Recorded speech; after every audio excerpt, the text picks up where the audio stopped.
আসসালামু আলাইকুম রহমতুল্লাহি ওয়া বারাকাতুহু। ইনশাআল্লাহ আশা করি সবাই ভালো আছেন। আমিও ভালো আছি। অনেকদিন হচ্ছে আমি ব্লগ ভিডিও দিতে পারছি না এবং ভিডিও দেওয়ার জন্য খুব চেষ্টা করতেছি, পারতেছি না অনেক সমস্যার কারণে। তো ফাইনালি একটা ভিডিও নিয়ে আপনাদের সামনে আসলাম এবং ফার্স্টে একটা কথা বলতে চাই, আমাদের চ্যানেলটা যারা নতুন সাবস্ক্রাইব করবেন, পাশে থাকা বেল বাটনটি অন করে দেবেন, তাহলে হচ্ছে আমাদের নতুন ভিডিওগুলো ছাড়লে আপনারা খুব তাড়াতাড়ি পেয়ে যাবেন। এবং সাবস্ক্রাইব করলে ভাই একটা উৎসাহ থাকে যে ভিডিও দেওয়ার জন্য। তো সবাই কমেন্ট করবেন, লাইক করবেন।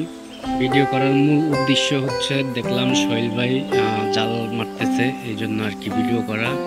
তো খুব বেশি একটা মাছ উনি পায় নাই, বা সবসময় মাছ পাওয়া যায় না। আমি ভাবলাম এই সুন্দর একটা ভিডিও করি, কারণ অনেকদিন ভিডিও করতে পারি না বা ভিডিও করা হয় না। আজ থেকে 7 বছর আগে যখন আমরা বাড়িতে থাকতাম বা ছিলাম, তখন হচ্ছে যাই সকালবেলা ভোরে ঘুম থেকে উঠে আগে আমরা শাপলা তুলতাম বা জাল খেতাম।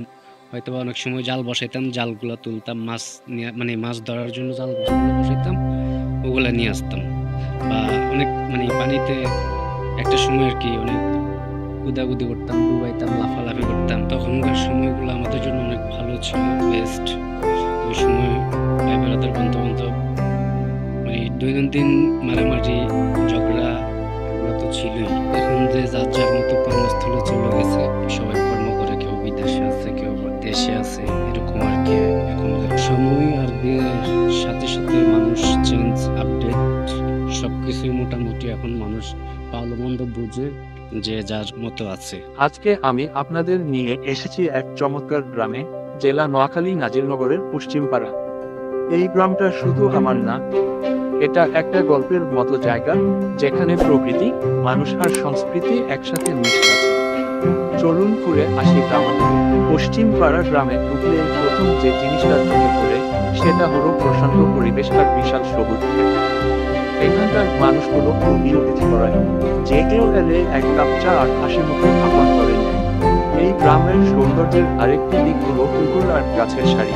প্রতিটি বাড়ির পাশে এক বা একাধিক পুকুর, যেখানে শিশু কিশোররা গোসল করে, মাছ ধরে, আর দিন শেষে জমে আড্ডা। পশ্চিম পাড়ার বেশিরভাগ মানুষ কৃষিকাজের সঙ্গে যুক্ত। সকালে উঠে তারা চলে যায় মাঠে, ধান, সবজি আর নানা ফসল চাষ করে। গ্রামের বাজারটাও বেশ জমজমাট। সকালে সন্ধ্যায় লোকজনের আনাগোনা লেগেই থাকে।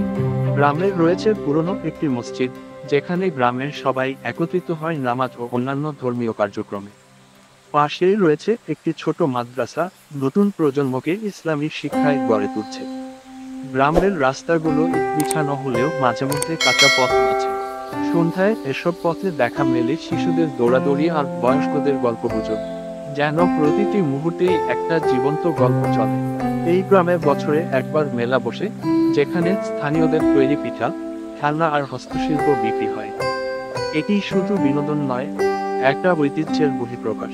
পশ্চিম পাড়া শুধু একটা গ্রাম না, এটা একটা আবেগ, একটা শেকড়। আশা করি আপনাদের এই গ্রাম সফর ভালো লেগেছে। ভালো লাগলে এই ভিডিওটা লাইক, কমেন্ট আর শেয়ার করতে ভুলবেন না। গ্রামের ব্লগ ভিডিও দেখতে চাইলে কমেন্ট বক্সে কমেন্ট করে জানাতে পারেন আপনি কোথা থেকে বলছেন, কি ভিডিও দেখতে চান, বিষয় জানাতে পারেন। ইনশাল্লাহ আগামী মাসে এই অ্যাকশন ক্যামেরা দিয়ে ভিডিও করব। সবাই দেখবেন, ভিডিও কোয়ালিটি খুব ভালো। যারা কিনতে চান এটা কিনতে পারেন। এই ক্যামেরার স্টেবিলাইজার খুবই ভালো, চাইলে নিতে পারেন। আর লো লাইটের ভিডিও শুটটা খুব ভালো হয়। সবাই ভালো থাকবেন, সুস্থ থাকবেন। আসসালামু আলাইকুম ওয়া রাহমাতুল্লাহি ওয়া বারাকাতুহু।